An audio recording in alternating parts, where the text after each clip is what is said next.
Veja lá, os livros que eu tenho aqui anotado, e eles estão mais ou menos em ordem, tá? Ou seja, se você ler esses livros nessa ordem que eu vou mostrar para vocês, eu acho que você vai poder aproveitar ainda mais as leituras. O primeiro livro que eu separei aqui é o famosíssimo A Vida Intelectual. Inclusive, recentemente eu sorteei esse livro. Fiquei muito feliz com a pessoa que ganhou, espero que ela esteja aproveitando a leitura. Então, o primeiro livro é A Vida Intelectual do Sertilanges. Por que eu coloquei esse livro aqui? Basicamente, porque esse livro, na minha vida, marca um antes e depois. Porque esse livro foi o que me mostrou que, com os estudos, com a leitura, com o desenvolvimento de uma vida intelectual, ou seja, uma vida assim voltada para o conhecimento, para a busca do conhecimento, com essas coisas eu posso melhorar significativamente a qualidade da minha vida, né? Eu posso encontrar um propósito para minha vida. Nesse livro aqui, o Certilantes, ele fala que, na verdade, o próprio desenvolvimento de leitura, de estudo, isso já por si só já é uma vocação, já é um chamado, né? Ou seja, isso para algumas pessoas já é o próprio propósito de vida. Eu não sou assim, eu não sei se eu vou. Pode ser que no futuro eu venha a escrever livros e ter produções intelectuais mesmo. Só que por enquanto isso é mais um hobby na minha vida, né? É algo. é- é- Não é o meu fim último, beleza? Ou seja, eu não tô lendo para eu produzir. Embora eu produza vídeos e tudo mais, mas não chega aos pés do que é uma real produção intelectual. Deixa eu dar um exemplo para vocês perceberem. Isaac Newton, esse sim tinha uma vocação intelectual, né? Albert Einstein, Lavoisier, Voltaire, esses caras sim, né? O Nietzsche, que eu já falei aqui. Então, esses caras tinham... A vida deles era resumida em vida intelectual. Só que todos nós, em menor escala, na nossa humilde capacidade, todos nós precisamos ler, todos nós precisamos entender sobre o passado, sobre os grandes mestres do passado, porque eles nos inspiram, eles nos fazem perceber o quão grande podemos ser. Quando eu olho e leio Aristóteles e falo assim, cara, isso era uma pessoa, eu sou uma pessoa. Esse cara tinha condições muito inferiores a mim, embora o intelecto dele fosse absurdo, né? Não vamos falar sobre isso, mas tipo assim, é esse o potencial da inteligência humana. Cara, quando eu olho para Santo Agostinho, é esse o potencial da inteligência, do relacionamento espiritual que a gente pode ter. Quando eu olho para Viktor Frankl, eu vejo, cara, é esse o potencial de resiliência de uma pessoa. E eu posso buscar na minha vida tentar alcançar esse potencial também, entendeu? Quando eu vejo alguém extremamente forte assim, eu falo, caraca, mano, dá pra ser forte assim, que coisa louca. Ou seja, quando você começa a ler esse tipo de livro, você começa a aumentar a sua consciência, ou seja, você tem uma expansão de consciência do mundo, sobre as capacidades, sobre os seus potenciais. Então, por isso que eu falo que a leitura, ela transcende a nós mesmos, né? Ou seja, quando eu leio livros e leio bons livros, eu percebo o que eu posso vir a ser. Isso tem tudo a ver com o propósito, né? O propósito é entender que você tem potenciais e buscar alcançar esses potenciais. Por isso, A Vida Intelectual é um excelente livro. Além disso, né? Além de ele, foi a primeira vez que eu li sobre ideal foi nesse livro. Além de ele nos trazer tudo isso, né? Ele nos mostra como ler diferentes tipos de livro, como anotar, como reter, como ser mais atento, como lembrar do que você lê, como marcar os seus livros. Então, dão várias dicas práticas, né? Quais as virtudes que os intelectuais têm que desenvolver. Enfim, é um guia prático. Por isso que eu coloquei ele como primeira leitura aqui. O segundo livro é este, Em Busca de Sentido, do Viktor Frankl. Esse livro, eu tenho falado bastante sobre ele nos últimos tempos, né? Porque eu recentemente acabei de ler esse livro. E, obviamente, que ele tem grande influência aqui na minha. Deixa eu ver. Vou tentar deixar assim. Cara, esse livro é o tipo de livro que nos mostra que o ser humano, independente da sua realidade, ele pode encontrar um sentido na sua vida. É isso que o Viktor Franklin fala aqui. E o Viktor Frankl fala algo ainda mais interessante. Ele fala que as minhas condições atuais predispõem o sentido da minha vida. Ou seja, o sentido da vida não é algo fixo, não é algo abstrato, mas é algo extremamente prático e que muda com o tempo. Ou seja, o sentido da minha vida quando eu morava em Teoflotone podia ser um, quando eu morei em BH era outro, e agora, com eu aqui em Buenos Aires, tendo lido o que eu já li, tendo visto o que eu já vi, tendo conhecido o que eu já conheci, é outro. Ou seja, conforme você vai vivendo novas coisas, Conforme você vai tendo novas experiências, o seu sentido da vida vai mudando. E conforme os seus recursos vão aumentando ou diminuindo, o sentido da sua vida também vai mudando. Ou seja, no final das contas, ele fala que a gente tem que agir conforme o que a gente tem. E a gente tem que adaptar as nossas ações de acordo com a nossa realidade. E a gente não pode negar a nossa realidade. Porque, uma vez que eu nego a minha realidade, o único resultado que eu posso obter é o fracasso. Mas ele fala isso, né? Considere a sua realidade agora e veja o que que essa realidade está exigindo de você. A minha realidade agora está exigindo de mim que eu grave vídeos. É essa forma que eu posso chegar a mais pessoas. É essa forma que eu posso aprender mais e de alguma forma ser útil para outras pessoas. Talvez daqui uns anos mude, né? Sei lá, eu não posso prever o futuro. Então, beleza, a gente já falou aqui sobre dois, A Vida Intelectual, do Sertilanges, e Em Busca de Sentido, do Viktor Frankl. Então, esse aqui começa a te dar uma ideia sobre o que é ideal, né, viver em silêncio, ter uma vida mais introspectiva, começar a trabalhar no seu interior. E essa aqui é um livro extremamente prático, né? O cara contando a experiência dele e como a vida interior ajudou ele a viver um dos piores horrores da história. Passar pelos piores horrores que a história já teve, que é o campo de concentração. Alguns de vocês já leram um desses dois livros? Ou já tinham ouvido falar? Se sim, deixa aí nos comentários. O outro livro é esse aqui, ó. Conselhos sobre o trabalho intelectual. Então, como eu já disse, né? Ele é um complemento aqui do livro A Vida Intelectual. Mas ele é muito... Cara, vou ser bem sincero com vocês. Esse livro chega uma hora que ele fica muito cansativo. Porque funciona da seguinte maneira. O autor, ele faz muitas citações diretas de outras pessoas. Então, acaba que chega um momento que fica um pouco cansativo, sabe? O tempo inteiro ele tá, deixa eu tentar mostrar para vocês, ele tá falando coisas que outras pessoas falaram, para reforçar o pensamento dele, né? E para fazer com que a gente conheça mais pessoas, mais filósofos, mais poetas, mais tudo mais. Só que chega um momento que fica cansativo. Mas por que que eu coloquei esse livro aqui? Porque ele desenvolve muito mais essa ideia de ideal, né? De ter um ideal de vida, de como a gente deveria trabalhar dia após dia na execução do nosso ideal. A nossa vida só tem um sentido quando a gente encontra um ideal. E é bom que a gente encontre esse ideal logo na nossa juventude, porque assim a nossa vida poderá ter muito mais sentido. Uma vez que eu entendo o meu ideal, uma vez que eu crio o meu ideal, eu posso buscá-lo. Eu posso melhorar as minhas ações, agir de forma mais virtuosa. O ideal, ele de certa forma transcende a mim e ao meu tempo. E ele nunca é alcançado, beleza? Por quê? Por que que ele não pode ser alcançado? Porque ele vai nos dando inspiração contínua. Quanto mais eu executo o meu ideal, mais eu vou querer executá-lo. Ou seja, meu ideal de vida agora é gravar vídeo no YouTube e ajudar pessoas a desenvolver uma vida de estudos e sair da mediocridade, né? É isso o fim último, sair da mediocridade.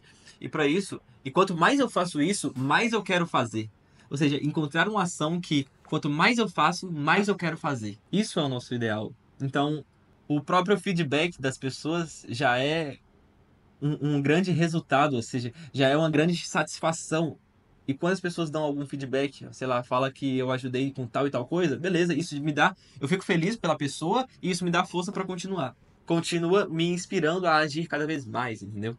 Ou seja, não é uma meta. O ideal não é uma meta que é, vou dar um exemplo de uma meta. Ter 90 quilos.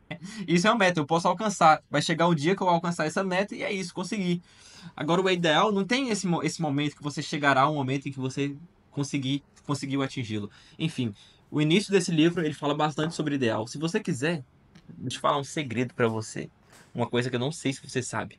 Mas você pode ler simplesmente o início do livro, pegar as melhores coisas que tem e fechar o livro e não ler o resto. Isso é politicamente incorreto, né? Mas enfim, ele fala, o Louis Riboulet, que é o autor desse livro, ele fala então basicamente da gente ter essa noção clara do ideal e usar bem o nosso tempo, não desperdiçar o nosso tempo. Próximo livro. Esse livro aqui, ele é mais filosófico, mas ele é bem simples, tá? Não se assuste. É um livro muito fácil de ler. Lá no final do livro, ele fica muito mais complicado. Mas se você diminuir assim sua velocidade de leitura, você consegue entender muito bem. Como é que esse livro funciona? Ele é do Boécio, se chama A Consolação da Filosofia. Não está aparecendo o nome, porque o nome está escrito bem aqui embaixo. Mas chama A Consolação da Filosofia. É basicamente assim. Boécio, ele é um filósofo, E ele foi preso. Preso injustamente, e ele foi torturado por muito tempo lá na prisão, e ele foi condenado à morte, e passa um tempo ele morre. Só que, durante esse tempo que ele estava na prisão, durante sessões de tortura, né? Então, vamos supor, 10h30 da manhã ele tinha uma sessão de tortura. 2 horas da tarde ele tinha outra. Então, nesse período aí entre sessões, ele parou para escrever esse livro. Então, esse livro, assim como Em Busca de Sentido, contam experiências horríveis, tá? Então, esse cara aqui viveu um campo de concentração e conta a experiência dele, de como ele encontrou o sentido da vida dele em uma situação horrível. Esse cara aqui mostra como a gente pode continuar com a cabeça erguida, executando o nosso propósito, mesmo em situações extremamente complicadas. Qual que era a vocação desse cara, do Boécio? Era a vida intelectual. Ele tem vários livros, né? Tem livros sobre música, tem livros sobre não sei o quê. Enfim, tem vários livros de filosofia. Ele, então a vocação dele era essa. O propósito de vida dele era esse. Não importava qual era as suas circunstâncias, ele tentaria cumprir o seu propósito. É isso que a gente tem que aprender com ele, né? A gente não tem que ficar esperando o momento ideal para agir. A gente já tem que agir com o que a gente tem, com o que tem agora e com as minhas capacidades de agora.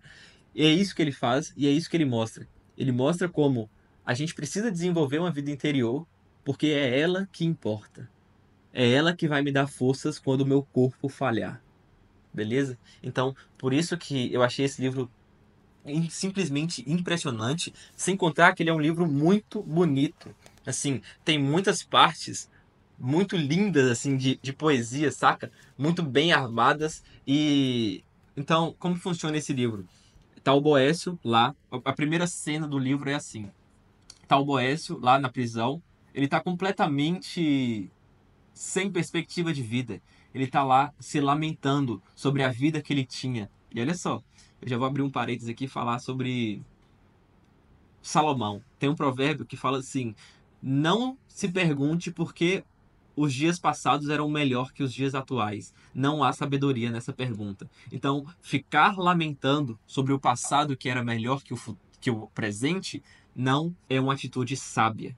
Ficar pensando, poxa, há 5 anos atrás eu conseguia fazer isso e isso, eu tinha tal e tal condição, nossa, agora tá tão difícil, eu perdi tal coisa, eu não sei o quê. Ou seja, não existe, não há sabedoria em fazer esse tipo de pergunta, de reflexão, beleza? Isso é de acordo com o provérbio de Salomão. O Boécio, ele se encontrava nessa situação no início do livro. Então ele estava lá se lamentando. Poxa, por que que eu estou aqui preso? Ah, meu Deus, ah, que vida difícil. Estava sendo um lamento sertanejo. Uma sofrência sertaneja. E aí chega a dama da filosofia para ele, né? Então a filosofia, ela é personificada. Então a filosofia chega para ele e começa a fazer algumas perguntas para ele. Fala assim, cara, cadê o Boécio que eu conhecia? Cadê o Boécio que se dedicava à vida interior, aos estudos? O Boécio que sabia as artes liberais, né? As artes do belo. O Boécio que era um excelente intelectual. Onde se encontra esse cara? Por que que você está aí nesse nível de lamentação? Você é melhor que isso. Embora eles tenham ferido seu corpo, embora eles tenham te machucado, tenham tirado todas as suas riquezas, você precisa entender que o nosso objetivo na vida não é o objetivo material, mas o objetivo interior, né? Se desenvolver como ser humano. E isso ninguém pode tirar de você. A sua vida interior, ninguém pode tirar, ninguém pode alcançá-la. E embora a gente tenha momentos difíceis na vida, embora as nossas circunstâncias sejam extremamente complicadas, ninguém pode tirar a última liberdade dos homens, que é a liberdade de escolha. Então, eu posso escolher como eu quero agir. Claro, cada escolha tem as suas consequências, mas eu posso escolher. É isso que a dama da filosofia chega e fala para o Boécio. Então, o livro começa com ela, a filosofia, chegando para Boécio e tentando relembrá-lo que o que importa na vida não é o mundo material, mas o mundo imaterial, né? O mundo interior e a vida espiritual. Outro livro. Então, vamos lá. Agora que eu já entendi basicamente que eu preciso muito ter um ideal, eu já trabalhei nesse ideal, eu já percebi que eu preciso agir conforme esse ideal, independente da circunstância. aqui vem um livro que vai nos ajudar muito nesse processo. Virtudes no Cotidiano.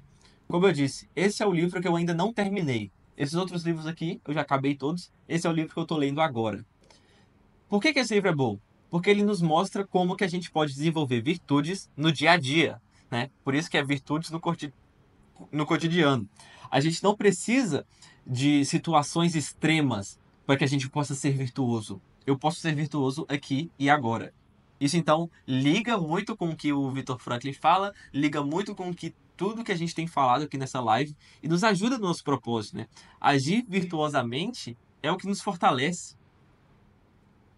Literalmente é esse o sentido da palavra virtude. Virtude significa força, né? Virtus. Então, a gente precisa desenvolver em nós as virtudes. E esse livro faz uma coisa fenomenal, que é exame de consciência.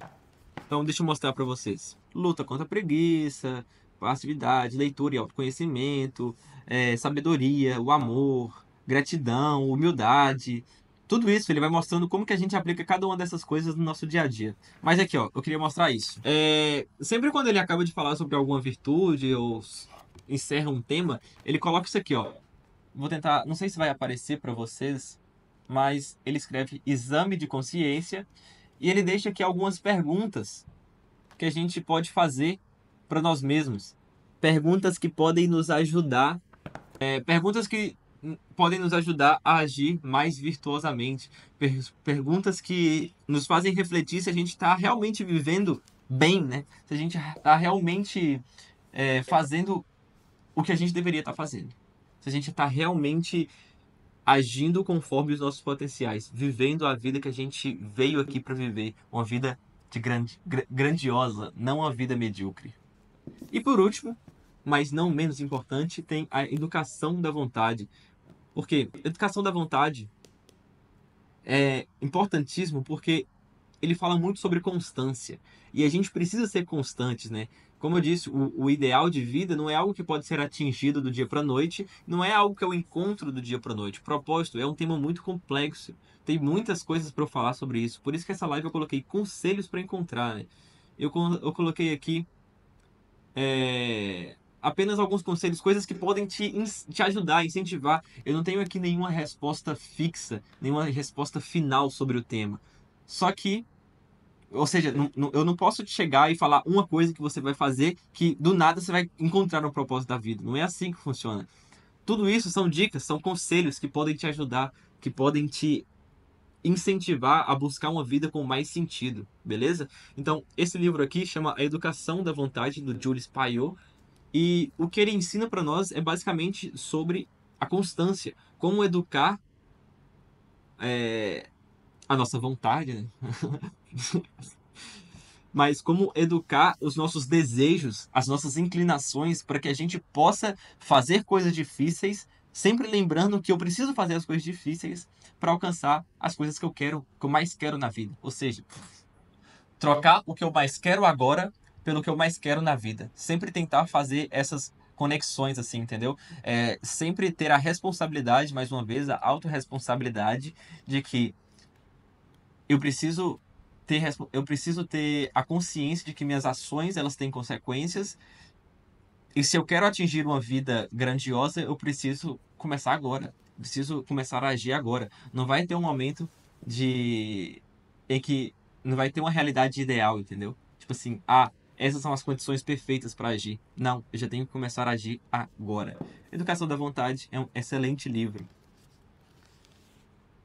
Então ele fala sobre os meios exteriores que podem te ajudar a se manter motivado, ou seja, o seu ambiente, as pessoas que você anda, enfim. Ele fala sobre condições interiores, ou seja, que tipo de pensamento que você tem que ter, né? Qual que é o seu qual que deveria ser a sua visão sobre a vida e tudo mais para que você continue sendo constante. Ele fala aqui sobre a psicologia da vontade, como funciona, como que a gente cria essa vontade em nós. Ele fala muito sobre preguiça, sobre procrastinação. É muito interessante. Então, era basicamente isso. Esses foram 6 livros que eu tenho para indicar. Inclusive, olha só. Esse livro aqui, infelizmente, a capa dele descolou. É porque esse livro eu usei muito ele depois que ele acabou. Que eu acabei, né? Então, eu reviso esse livro constantemente. Mas, enfim. Deixa eu mostrar aqui novamente para vocês a nossa ordem de leitura, para quem tiver interesse. Vamos lá. A Vida Intelectual, do Sertilanges. Em Busca de Sentido, do Viktor Frankl. Conselhos sobre o Trabalho Intelectual, do Luiz Riboulet. Boécio, Consolação da Filosofia. Virtudes no Cotidiano, que nos ajuda a desenvolver as virtudes no dia a dia. E a Educação da Vontade, que nos ajuda a manter a constância nos nossos objetivos. Era isso que eu tinha para falar. Vocês podem ver que foi uma live, talvez seja a nossa maior live, mas sinceramente eu tinha muito mais coisa para falar, velho. Mas não vai dar, senão vocês nunca mais vão voltar aqui. Compartilhe essa live aí se você puder, compartilhe com alguém. É um tema muito importante, todos nós precisamos buscar o nosso propósito, né? Encontrar um propósito na vida para que a gente não viva de forma automática, não fique na mediocridade. A gente é feito para grandeza e a gente precisa buscar essa grandeza. Mais uma vez, obrigado por ter ficado até aqui. Eu espero que eu tenha sido útil. Se não tiver mais nenhum comentário, eu vou encerrar a nossa live.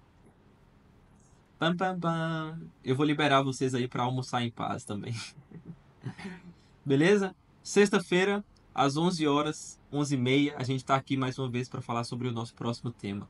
Qualquer sugestão, qualquer comentário, qualquer ideia, mande aí nos comentários que eu vou estar lendo depois. Valeu, ótimo final de semana para vocês, que a gente possa estudar para crescer e crescer para viver com um propósito. Tamo junto.